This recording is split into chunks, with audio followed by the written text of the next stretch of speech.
So at the time of this recording, we had two tragic passings from the world of entertainment. And if you're somebody who grew up in the 80s, both of these names mean something to you. So as you can see, I stopped the video right here because, well, I have to add this in. We stopped recording this episode, and within 2 minutes of us stopping recording, the news hit that Hulk Hogan had passed away. So it's kind of weird. We talk about how these things happen in threes, and we had no idea at the moment we were saying this, the news was breaking about Hulk Hogan. So we don't mention it in this video, but we're going to talk about it on Friday's video. So just so you know, we are aware, and we'll address it on our next episode. First was Malcolm Jamal Warner, passed away at the age of 54. He is, of course, known as Theo from The Cosby Show. He's done other things since then, but I think if he said, what's the one thing you know him from? Cosby Show is probably going to be the first thing that comes to mind. The other person that passed away within the last 24 hours was Ozzy Osbourne, rock legend, Hall of Famer. I believe he's in the Hall of Fame twice with Black Sabbath, as well as his own solo career. Some people look at him as the one of the founders of heavy metal rock music from back in the day. I think for anyone who might, I speak for myself, Ted. I was never a Black Sabbath and or Ozzy Osbourne fan. But I knew who he was. But I think what really put him on my radar, where I was getting a little bit more familiar with him and maybe even becoming a fan, was when he and the family did the Osbournes on MTV. Like when that show came out in the early 2000s, I was just like a lot of people addicted to the show. And I think it was one of the first shows that really kind of showed celebrities' life behind the curtain, like what they do when they're not being a singer, actor, athlete, whatever. And you got to see the real them, which spawned many other reality shows after that. Probably one of the biggest would be like the Kardashians or something. But I think the Osbournes were definitely the one that kind of got that whole thing started. So, it's been a crazy 24 hours. And I think these are two big names that really rock your childhood if you're somebody that grew up in the 80s. Yeah. And my wife was saying, these things sometimes happen in threes. So she's going, I wonder what else is going to happen, But I was actually thinking that earlier today, and I thought it might be a little morbid to say, well, who's going to be number 3? And I don't think we should try to predict who number 3 will be, but I feel like by the time the next show, we post the next show after this one, it might happen. And I don't even want to, I hope it doesn't, but you're right. It always happens in 3. So it's never funny when you're gambling with human life, but no. The people will say that about stuff that goes wrong in their house. They'll be like, well, my washer just broke and I got a leak in my ceiling. What else is going to happen to me? I feel like whenever you say what else, that's when it's the floodgates open. Like you're just inviting bad karma. To keep it positive, though, I think, sometimes you can look at things and you can kind of see things in a certain light. If you're looking for something bad to go wrong, you're like, oh, this was the third thing. But then sometimes, a leak in the ceiling could lead you to discovering something you don't want in your ceiling and getting that fixed. So in some cases, that can be a good thing. I'm a silver linings kind of guy. I don't blame you. But to say something positive about both of these guys, Malcolm Jamal Warner, I think, did a great job making Theo very relatable. I feel like everyone went to school with a Theo. Maybe not the best at grades and stuff, but he was maybe the popular kid, the nice kid, the kid that would stick up for the little guy. I feel like everyone knew a Theo at some point when they were growing up. So I feel like one reason why the show was so popular was people related to the kids. If you were close to Theo's age, you connected with Theo, especially if you were like Theo, like nice kid, wasn't the best at schoolwork, but good heart. I think that people really connected with that. When it comes to Ozzy, though, you got to think that family has really it's tragic that he passed away, but that family's gone through a lot, and they stuck together through all the craziness that Ozzy brought to the table, the kids brought to the table, and Sharon, who at the moment is still alive, she was definitely the glue that held that whole thing together. And I would always think like his passing shouldn't be tragic. It should be celebrated to say, wow, look what we've gone through, the ups and downs. And no matter how crazy it was, we always stuck together. And I think that should be celebrated for the Osbournes, and the life of Ozzy as well. Actually, he said the same thing. I read something that he had been quoted as saying in an interview in 2005. He said, when I die, I don't want people to focus on the sadness. I want people to focus on the good times. And he said, get me in the ground as fast as you can, because as far as I know, I don't think there are any return tickets. So, That's true. That's true. And, like I said, they've been through a lot. And I'll tell you, I feel like that show was so entertaining and fun to watch. And one of my favorite moments from that show was I remember they were rehearsing for I guess it could have been one of his Ozfest shows or something. And they're going through like the effects, the smoke, the light and everything. And somebody had a bubble machine going off. And he's like, I'm the Prince of Darkness. I shouldn't have freaking bubbles. And he was like, he didn't say freaking, of course. But it was just the funniest thing. Like he's freaking out about this bubble machine. And it's like, who the hell would put bubbles in an Ozzy Osbourne show? Like who was in charge of this stuff? These are dark bubbles. Satan's bubbles. No, I don't feel like it fits the vibe. I get it. He's maybe bats, Bats, yes. I mean, he's notorious for doing things to bats, but bubbles, come on, man. They couldn't release the bats. He had bitten the heads off of all of them. Right. What do we got? No more bats. What do we do? Get the bubble machine. The bubble machine. Yeah, get the bubble machine. Get the dark bubbles. Get Satan's bubbles. I was on Facebook, Ted, and I ran across this guy, Chad Armez, who posted this funny thing about Grandpa Joe from Willy Wonka. I love when I find these posts because they crack me up. And he was basically saying this guy is the ultimate villain in all movies. How's he the villain? Well, okay, so what Chad pointed out was the fact that this guy he faked for years that he couldn't walk, stayed in bed for many, many years, and he didn't just stay in bed by himself. It was 4 people in the same bed, which is just weird. But faked not being able to walk for many, many years. And then when his grandson gets a golden ticket to go to a chocolate factory, all of a sudden this guy can jump, he could walk, he could dance, and everything's A-okay. So maybe he was just resting. For decades? I don't know. I mean, I didn't think... So when I saw that movie, the first time I saw that, I was probably like 6, right? And so they're just they're depicted as a poorer family, and he gets a lucky break, so he takes his grandpa with him. And of course, in those days, everybody does a song and dance number when they're in part of the plot, because it's just what happens. Everybody's dancing in the streets, and then they go back to whatever they were doing before that, using a jackhammer. I don't know. So I just saw it like that. But now that you mentioned it, it is kind of suspect that he was being taken care of for ailments, and then as soon as there's free stuff involved, he's up and at 'em. That's kind of sad. So Chad compares Grandpa Joe to another movie villain, which some would argue may not be a villain, but think about this. He said he's up there with Jenny from Forrest Gump. How's Jenny? Well, it's been a while since I've seen that movie, but I want to hear this one. Well, now think about it again. She basically takes advantage of a guy who is slow, and this slow guy has a lot of fortunate things happen for him, where he's very fortunate that he seems to be in the right place at the right time, and all these amazing things happen to him.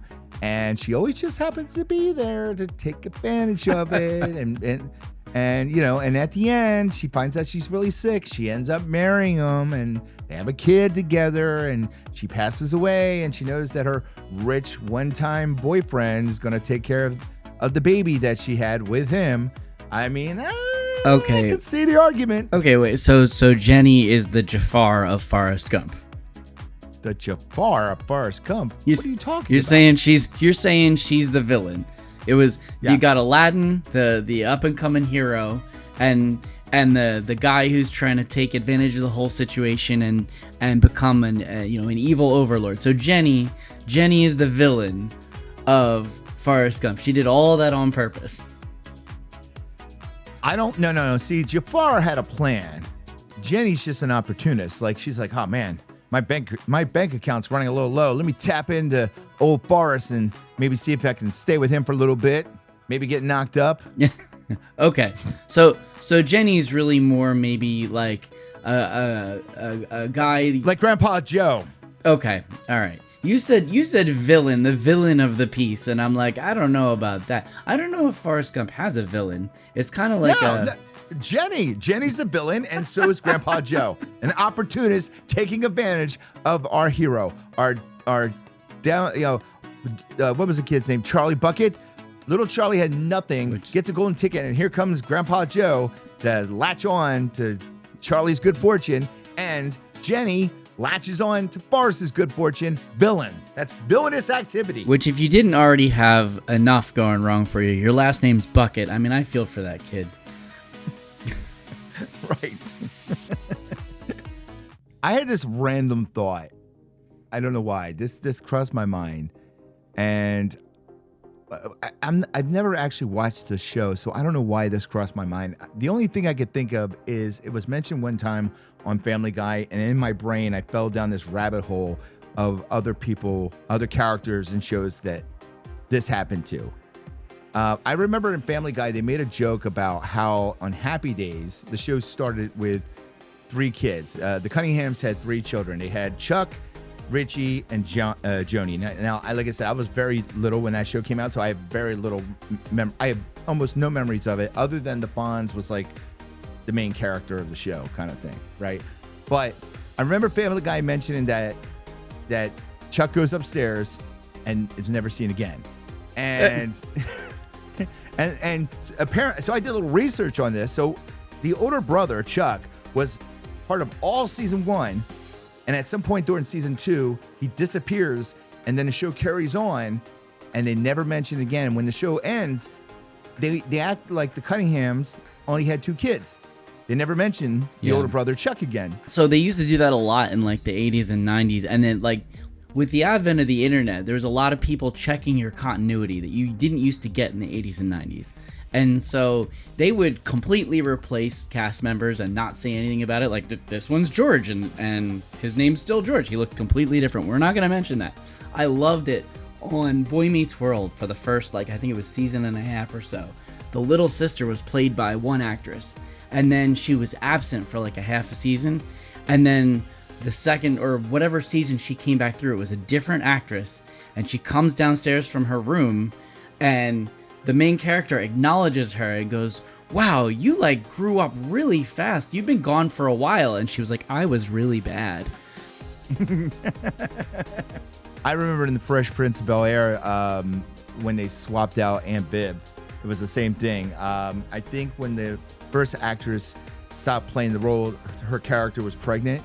And then whenever I guess the character came back, I don't know if it was the next season or whatever, she had the baby. And I remember Jazzy Jeff was sitting there looking, she's like doing something, and he kind of slowly looks at her and goes, "You look a lot different since you had that baby." And it was just like, and of course the audience laughs because they know it's not the same actress. And she just looks up like, "What are you doing?" Whatever. And then it moves on. Nothing happens. Yeah. This also happened with Roseanne. Remember they swapped out Becky's? Oh yeah. The girl who's now playing, the show's still on right now, wrapping up. But the original girl was playing Becky. I don't know why she disappeared for some reason. Sarah Chalk, who eventually showed up on Scrubs, took over the role of Becky for a while, and then the other girl showed back up again. And what's really funny is in the revival show they have right now, The Connors, both Beckys are on the show, but Sarah Chalk, I believe, plays a reoccurring, totally different character, but she comes and goes, and it's funny to see the 2 Beckys. I don't know if they ever made a quick joke about it or anything like that, but it was funny to see the 2 Beckys on screen together, which is, it's just funny they did that. But you're right, because of the internet, these things now get spotted, where before, back in the 80s, it's like, oh, okay, I guess this guy's going to play whoever now. It would be hilarious if they had both Beckys on the new show and they were like, "Oh, my name is also Becky." And he goes, "Oh, I didn't realize. I thought you were the same person back then." No, 2 different characters. I think there was like a dream sequence or something where Dan has a nightmare and both Beckys are on the screen together, and he wakes up and goes, "Huh, 2 Beckys." And that was like the end of the bit or something, but it was supposed to be him having a nightmare of having 2 daughters who are the same girl both Becky and I think they did poke fun at it a couple times. Why I don't know. You would think most shows would just kind of move on and forget about it, but they kind of poke fun at it. So yeah. I love it when they do that. But yeah, you had mentioned they used to do that all the time. They did it on Happy Days, and they'll just completely cut somebody out and rewrite things. And it was, I think, cheaper to do that back in the day. So yeah. And the reason why that happened, so I did a little research on this. Apparently what happened was the actor who played Chuck, the oldest brother on Happy Days, he wanted to do movies. So they casted someone else to play Chuck, I guess, in the second season. And when the Fonzie character started to take off, they're like, well, we don't really need Chuck. So that's when Chuck went upstairs and Chuck disappeared. And Fonzie kind of took on the big brother role. And if I remember correctly, I think Fonzie lived in the garage or something. So, I guess they figured, but they never said anything like Chuck went off to college. I don't think they did. They never said like Chuck went off to college or he joined the military and died in Vietnam. I mean, nothing. It was just like Chuck disappeared. That was it. Hey, buddy, we don't need you really. We're going to need you to go up to the attic. Oh, really? What's up there? Oh, yeah. No. Oh, yeah. Don't come down. All of a sudden you hear bang. Like, what the? You don't have a brother anymore. Damn. Fonzie's like, hey, do I really have to live in the garage? Can I live in the attic? No, don't go up there. You don't want to go up there. Conspiracy theory. What if Fonzie was an assassin hired by Mr. Cunningham and he's like, good job. Now you can live with us. Nice. We put Chuck on the bucket list and we don't mean with a B. Oh, Charlie Bucket. What if Charlie Bucket is the older brother? Why is bad things happen to Charlie all the time? Okay, so now we're constructing the DB verse of Happy Days is connected to Charlie and the Chocolate Factory. I'm so confused. I don't know where we're going from here. After Fonzie whacked him, in another universe, he became Charlie Bucket, a poor kid who one day inherited a chocolate factory. I see. Mm-hmm. They shipped him off to the chocolate mines to do that, so they didn't have to be on the show anymore. That's right. But then he teamed up with the Oompa Loompas and overthrew the dictator known as Willy Wonka, and now they run the chocolate factory. An empire of Oompa Loompas listen to their lord, Charlie. Yeah, this is all in a documentary called Empire of Wonka coming out in September. Empire of Wonka. The Loompas strike back. The Loompas strike back.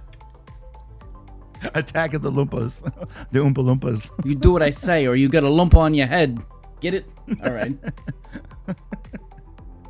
Oompa, Oompa, doopy-dee-doo. Don't. If you get smart, we'll can kill you. Yeah, this sounds like a horror movie. Charlie sends a gang of Oompa Loompas out to do his bidding. If you cross us to the attic with you.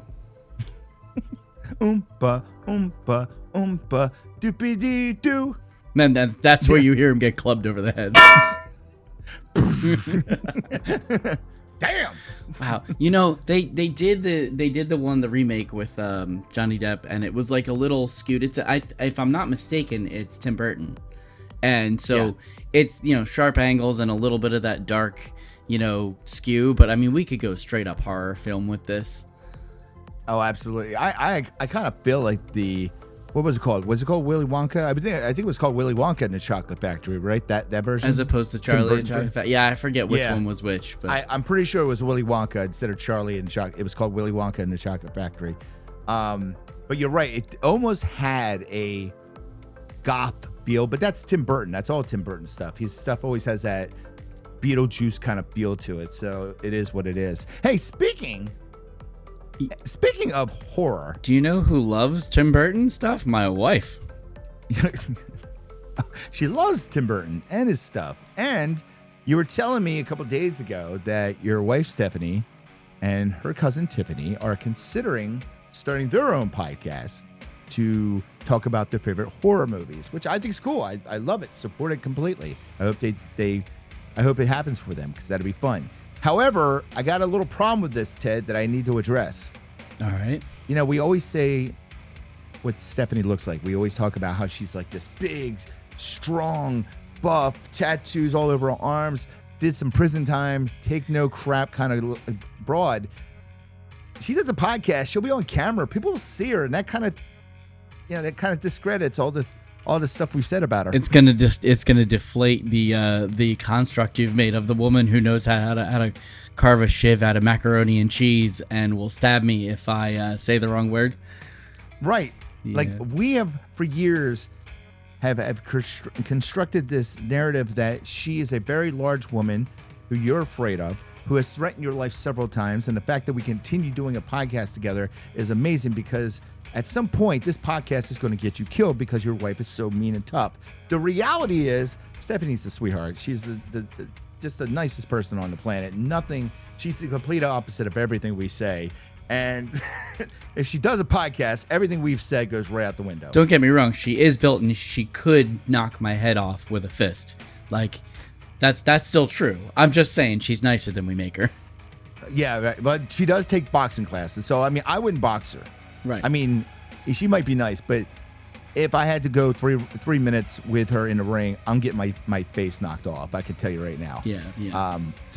But anyway, so Tiffany and Stephanie are talking about doing this podcast, which I think would be fun. You were telling me they want to do some kind of crossover episode at some point, but here's the thing. I'm not a huge horror fan. Like, I don't have the stomach for gore. I like thrillers, but when it comes to the really gory stuff, I can't sit through it. Like, I'm just a big baby. We're going to have to lean on them for content. We'll you tell us what movie to watch, and then we'll come on the show, and you talk about it, and we'll just go... Yeah. I'll be in the corner the whole time. Oompa Loompa, doopity don't. Dude, we watched Willy Wonka and the Chocolate Factory. This damn Oompa Loompa scared the hell out of me. It's horrifying. It's like the opposite of the Smurfs. They're orange and they're crazy. Come here, you little bastard. Whoa. The little bastard called me a little bastard. We couldn't even make it through a horror podcast watching a non-horror film. I don't think. What movie could we possibly do that would not be too scary for me? All right, so I will tell you there are a few films I really like that kind of dance on the line between comedy and horror. One of them is Happy Death Day and Happy Death Day to You. Those are both very good films, and if you haven't seen them, go watch them. You know what? I won't watch them. If we do this crossover, maybe that'll be the movies we watch, because I heard they're funny. They've got all the horror. It's got all the elements to be a good scary movie, but it's not over the top gory. Right. And then there's another one. Bloodlines just came out, but the Final Destination movies are good in the fact that they're trying to be a serious film, but they do throw a little bit of like comical stuff in there, and then also like some of the ways in which people die. You know what a Rube Goldberg machine is? It's that thing that's unnecessarily complex just to do it. Right. First one always comes to my mind is Pee-wee's Playhouse, which is again a Tim Burton movie. So yeah, there you go. Right. And again with the angles, because the door isn't even square. But you end up with these contraptions that are killing people in this movie, and it's like, oh my gosh, they went through so much just to hit him with a pencil in the eye, And right. So that can be a little humorous in that way. And then there's a third class, which is the original Freddy movies. They weren't meant to be funny back then, but watching them through today's lens, you can't be scared. The effects were great for what they were doing then, but like some of the blood and stuff, it's just like, oh my gosh, this is comical how bad this looks, Yeah, I agree. I could probably rewatch both Freddy and Jason movies, because I feel like back then they were considered gory, but compared to stuff that comes out now, it's like, this is child's play, which is also a good selection. But because it's like something as just a stabbing with a knife or an axe was like, oh God. But now it's like, if you watched any of the Saw movies, you're just like, yeah, which is crazy, because I watched the first Saw movie, actually enjoyed it because it was a little bit more thriller than it was gore, but there was definitely gore moments in it that made it intense. But the big twist at the end made that fun to watch. But then after that, like Saw 2 and beyond was just like, let's see how gross we can get. And that's when I started falling off. I'm like, all right, now you're just trying to outdo yourself with the gore every movie. And to me, the story wasn't there anymore. It was just like, how gross can we make these movies? Yeah. And And some people like that. Like some people like, man, this movie was way more extreme than the last one. But for me, I'm like, no, I like my horror movies to be like, like my porn. I want a story. I want it. I want there to be a pizza guy delivering something at one point. I mean, I want a little romance. I don't want just the action. No, and Steph will watch everything. So like she's seen all the Saws, and I don't know if she's seen Terrifier, but Terrifier is another one that's kind of known for lots of graphic stuff, and I kind of shy away from that. I like comedy, and I'll watch the stuff in between. And another honorable mention is Tucker and Dale versus Evil, which if you don't know him, Alan Tudyk is in a lot of stuff, a lot of good stuff. But that whole film is about two hillbillies who are really just trying to help this group of college kids that came out to this podunk town in the mountains, and they keep getting themselves in situations where they're about to get killed, and they keep saying, hey, be careful, hey, we have your friend, hold on, come back. But to them, the kids are looking at these guys like they're chasing them down, so the whole movie is just a complete misunderstanding. It's hilarious. I've heard that movie's fantastic. Happy Death Day 1 and 2. What is it? Who and Tucker? Tucker and Dale versus Evil is the other one. Yeah, I would watch that one. Yeah, those. See, if I'm gonna watch scary movie or horror movies, okay, that's the kind of stuff I could watch. But like you, Terrifier, absolutely not. So I have a couple things I've seen online that one I think is a really bad rumor that I'm actually kind of hoping it's not true, and the other one I know is true, and I'm kind of excited about. So let's talk about the one that is true first, because I don't know how much we can really get into it. And I don't know if you grew up with this cartoon as much as I did, but there is going to be a Masters of the Universe movie coming out next summer. Ooh. And it's going to be June 5th. From what behind-the-scenes stuff I've seen of it, it looks fantastic. It looks like it's going to be a good movie. They're really putting a lot of work into it. It's definitely going to be a lot better than that movie that came out in 1987 or 8, whatever it was. They just completely crapped the bed on that one. So hopefully this movie will be really good. We'll have to wait and see. There's a lot of improvement between when they used to take an intellectual property that was marketed in a cartoon and try to bring it to the theater, with the exception of, and shout out to the 35th anniversary of Ninja Turtles, and that coming back to theaters. I'm super excited about that. They involved like Jim Henson. They really did it up correctly, and there was still controversy. And the original Batman is considered a really good attempt at that. But there were a lot in the 80s and 90s of intellectual property brought to the theater when that wasn't the original format that just really bombed. And I feel like now they do a much better job. Well, and you made a good point. So Turtles, the first movie, was fantastic. They kind of missed the mark, and I feel like the people that were probably not the people that made the movie, but probably like studio heads or somebody, for whatever reason, they didn't use the correct characters, right? So like in the second movie, they didn't have Bebop and Rocksteady. It had these other two characters that, as a kid, when I went to the theater and I saw these two characters, I was just like, who are these guys? They weren't in the cartoon. Now, they might have been in the comic books or something. I don't know. But at that time, I was probably, 10 or 11 or something. And I didn't know who these two characters were. And I was like, I don't care. I went Bebop and Rocksteady. They're the ones I know. So there was that mark missed there. Going back to Masters of the Universe, when that movie came out, they should have not made the movie, because they didn't have the technology to create the characters that were in the cartoon. One of the biggest characters missing was Orko, who's this little wizard guy that floats around. You don't see his face. It's just a hat, some ears, and his little outfit, whatever shirt thing he wore with this big O on it. Well, they didn't have the technology then to make Orko look realistic, so they just didn't include him in the movie, and they created this other character like they did with Turtles 2, and everyone was like, well, who's this guy? And he wasn't Orko. And I think as a kid when I went to the theater and I knew that Orko wasn't in it, even though everything else looked pretty good, that just threw me completely off. Also, there was no Battle Cat, there was no Cringer, so it was just like, don't make a movie if you're not going to use the proper characters from the the original, what's the word I'm looking for? The source material. Right. You know, if you're not going to use the characters from the source material, don't do it. Don't do it at all. Don't try to sell me the, what is it? The house brand, the off brand, the wish.com villain. I don't want that. And they kind of did that with Transformers. I mean, as much as I liked those movies when they first came out back in the early 2000s, they looked great. And it was great that they used Peter Cullen, who was the original voice of Optimus Prime, but they didn't use the original voice of Megatron, and they could have because Frank Welker was still alive. You know, and some of the characters didn't transform into the vehicle that they were in the show. Megatron I gave a pass to because Megatron turned it into a gun. Right. The physics of that wouldn't make sense. How are we going to film that? Yeah, it's like, how do we turn a 20-foot robot into a small handgun? Okay, I'll give you that one.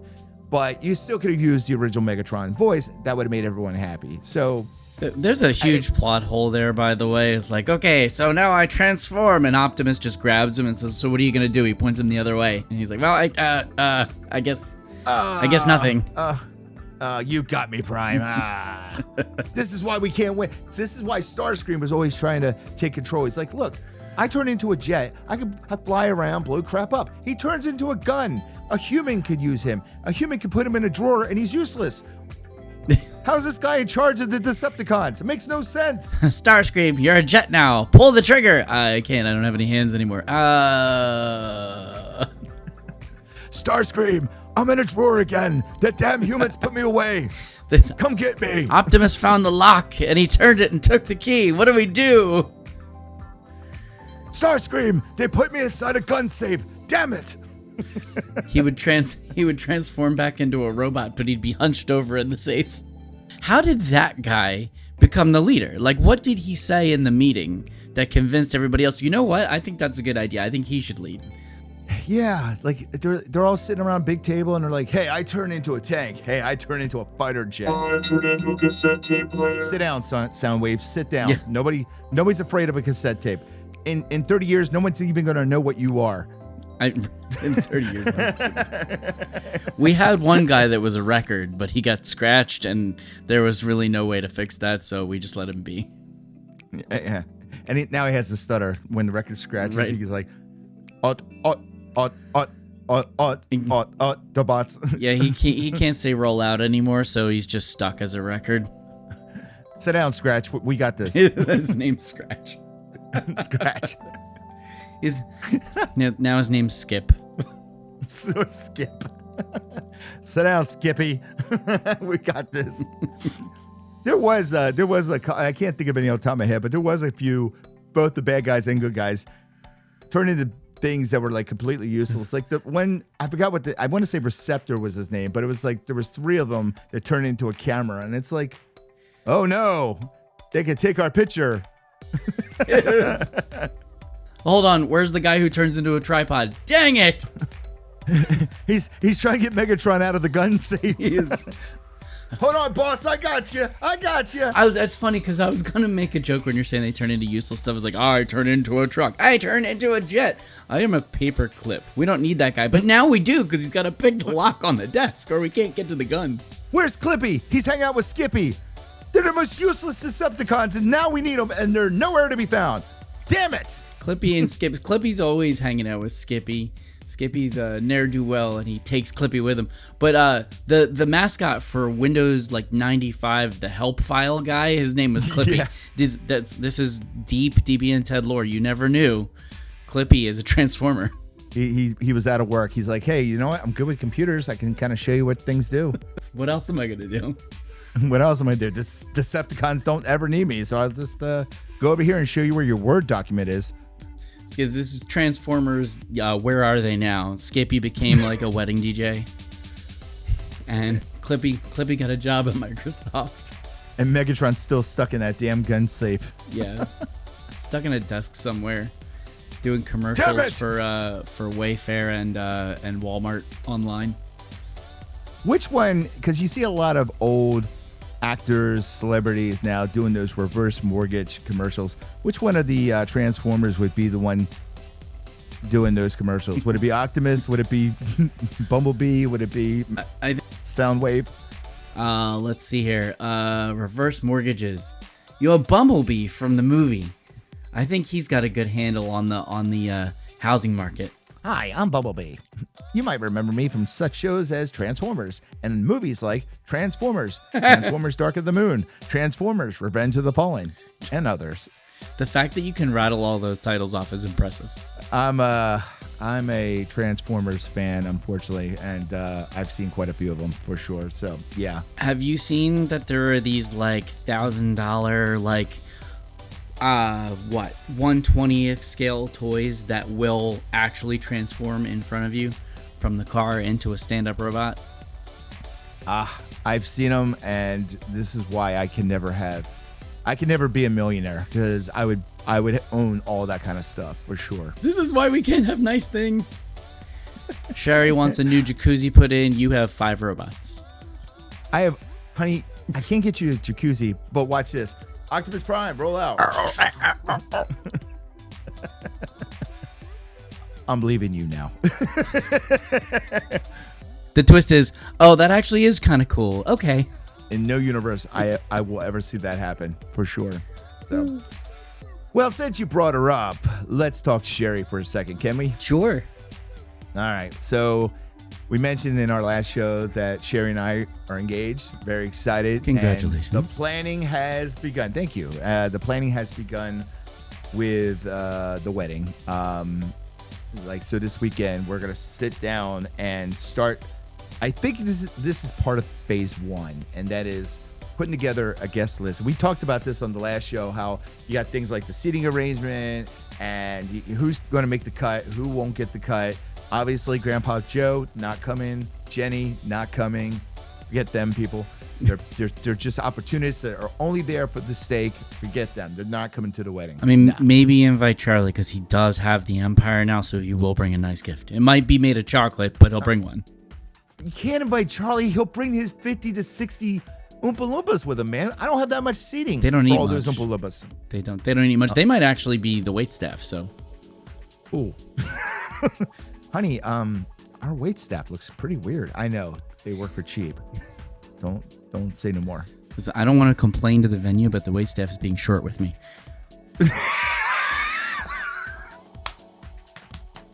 I've had it up to here with this waitstaff.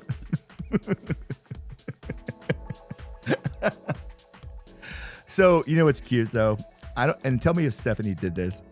Sherry has started a binder, and on the front cover, it's got a picture of us, and she's got everything from start to finish is in this binder now. And you know, Sherry's already very organized. She with everything in our life, she keeps our family calendar in check. She reminds me of things where I got to be if I forget.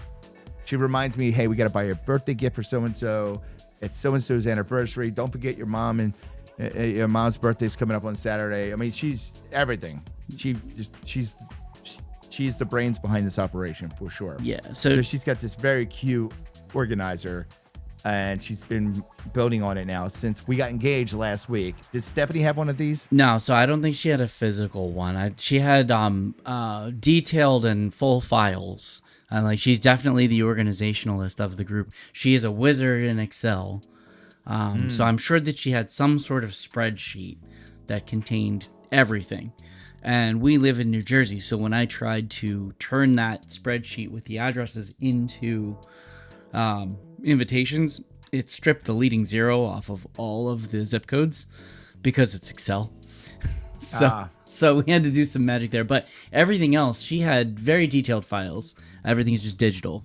So, meanwhile, a bunch of people from Alaska were responding to your invite and be like, "Who the hell are these people?" The post office rerouted them to, I don't know. They got lost in the mail. Who do we know in Alaska? We got a lot of people from Alaska showing up to the wedding.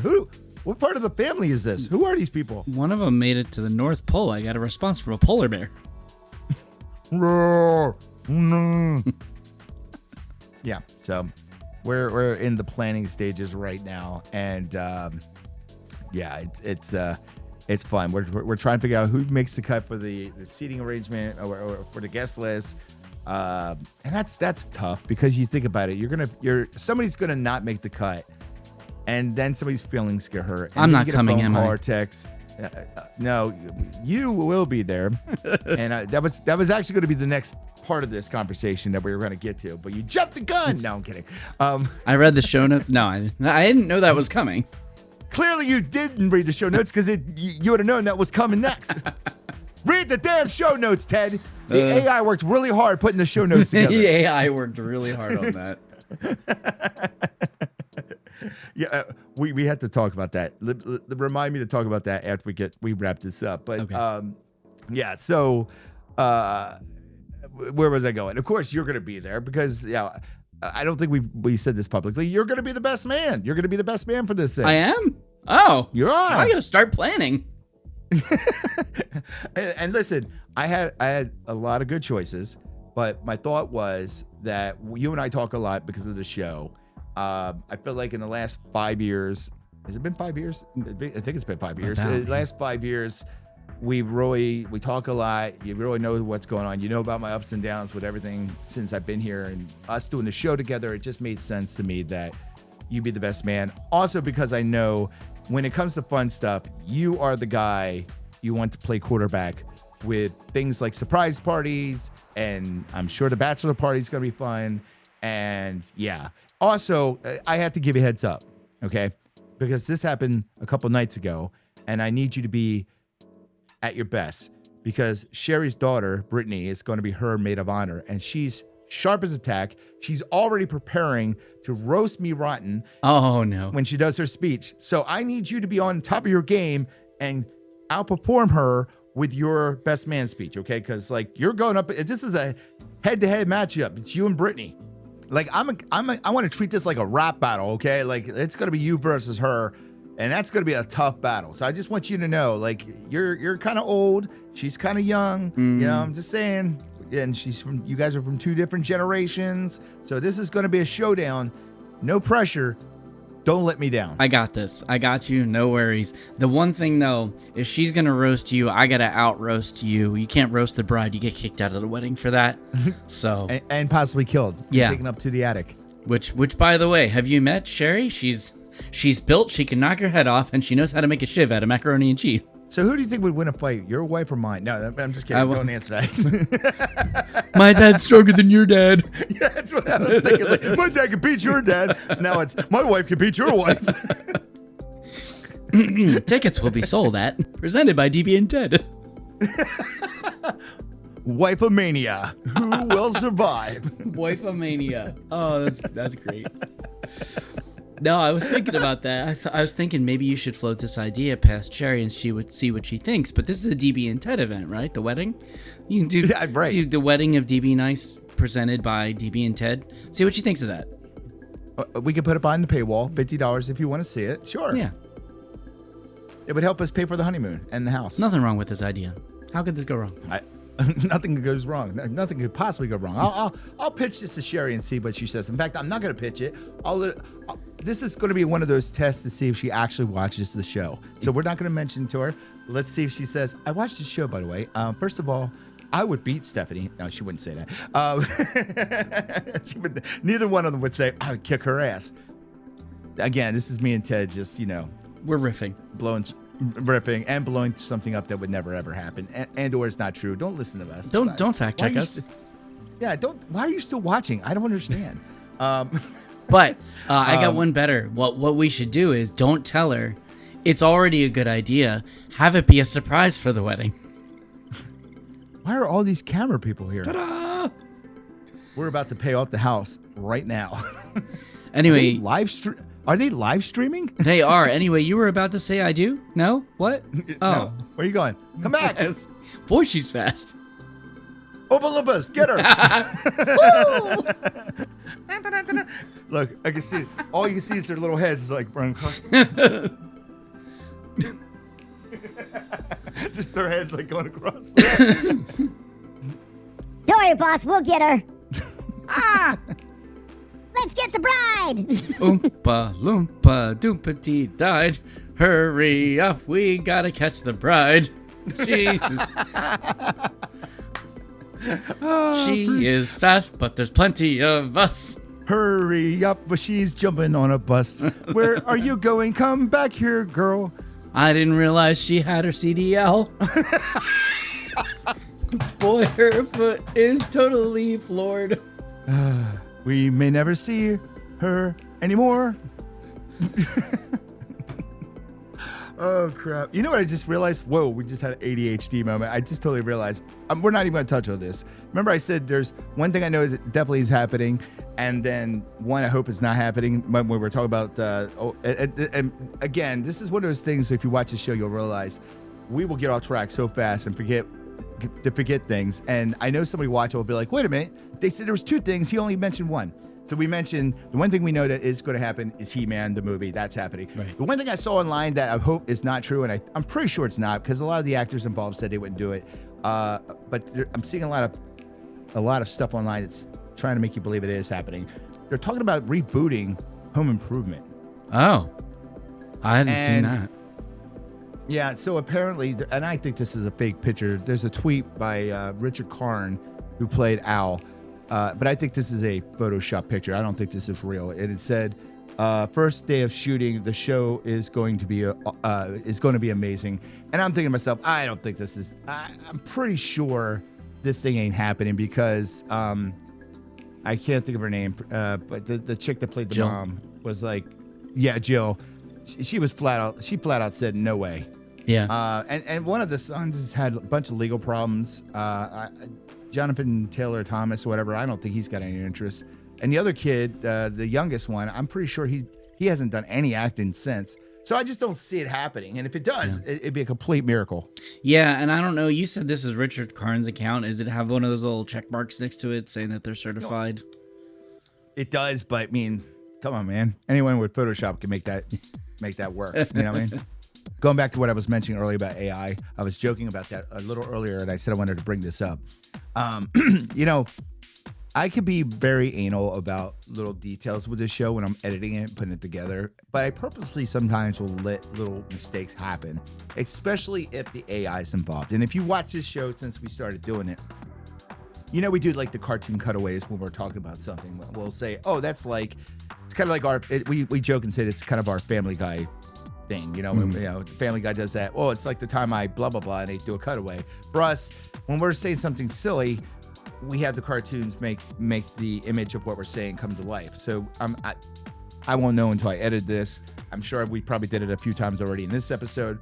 But, you know, sometimes I have the AI create these images. And sometimes if I say things like, make Ted look like he's jumping out of an airplane while eating a peanut butter jelly sandwich, for some reason, Ted will have 11 fingers, or somehow he's got a magic third arm with a third hand pulling the cord while the other two are holding the sandwich.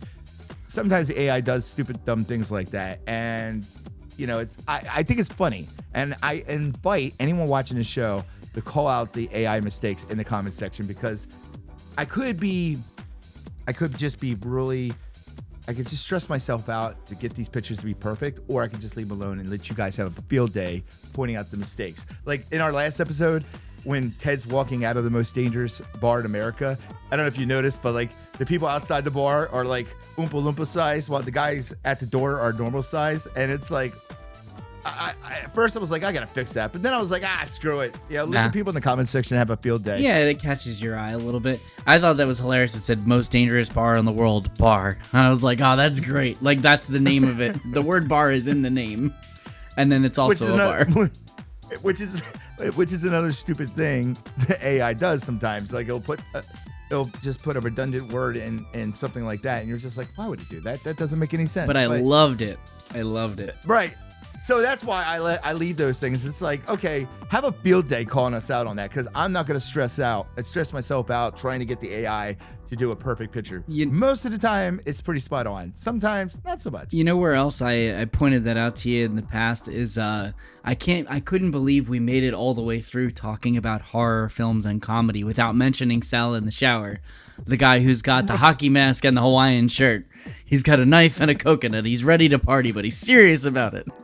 And he has some finger issues, I think. But Oh, does he? yeah. But it's hilarious. I couldn't believe we got through that whole thing about horror films and didn't even mention him. He's right there. Yeah. If this show ever generates enough money, we're going to make a Sal in the Shower movie, or at the very least, a movie trailer. Because I mean that's $1 million idea. Until we get sued by whoever owns the rights to Friday the 13th, and then we're gonna have issues. But if you haven't seen it, go back and watch what DB does. I think it's episode 3. What DB does at other people's houses. Yeah, the one where my phobia when I go into people's bathrooms. Yeah, and that was the genesis of Sal in the Shower. He's my favorite character. He's getting a Toby this year. I think he's. You know how when the Oscars come around, everyone's like, oh. This is the year so-and-so finally wins an Oscar. So right now, this is the year Sal in the Shower's got the lead as the possible winner of the Toby for best character on the show. The DB and Ted Awards, the Tobys. The Tobys. So yeah, we'll have to wait and see when the Tobys come around next year. All right. So with that being said, I think that's pretty much it for today's show. Want to mention a few things real quick, Ted. Mm-hmm. First of all, if you haven't already, go check out our website. It's dbandted.com. You can see all our past shows there. You can subscribe to our channel, give us a like, leave a comment, blow it up, baby, blow it up. And while you're there, you can also buy some merch. We've got t-shirts, we've got mugs, we've got glasses. We've got all kinds of other fun stuff there if you want to support the show by rocking the gear. Also, we're looking for anyone who wants to be a Patreon supporter. Support the show, $10 a month. You'll help us out with all those little expenses that come up with us doing the show. Also, you'll get we're going to give you something special. We'll give you a shout out on one of our episodes, and you also will get the episode before it's released to the public. So you'll get a special link where you can watch it before anyone else. So, if we're talking crap about somebody, you'll be like, yeah, I heard it already. I already know that. I already know that. You don't know that. When it comes to DB and Ted lore, you need to be in the know because you just never know when it's going to come in handy. That's all. Maybe one day we'll have to do a DB and Ted test, like 10 questions. Let's see if you know how well do you know the show. I think that's the most horrifying statement I've ever heard because I'm on the show and I feel like I would fail. You told me before, like. You watch the show and you're like, I don't remember saying that. It's great. It's whatever's right before Alzheimer's. I have it. So I watch the show and I get entertained every time. I was there. All right. He was there for the recording and he's seen it for the first time. So there you go. All right. Thanks so much for watching. Make sure you subscribe to the channel, leave a comment, like our videos, go to dbandted.com, buy the merch. And if you can, please be a Patreon supporter. Support the show. Thank you so much for watching. We'll see you next time here at DB and Ted.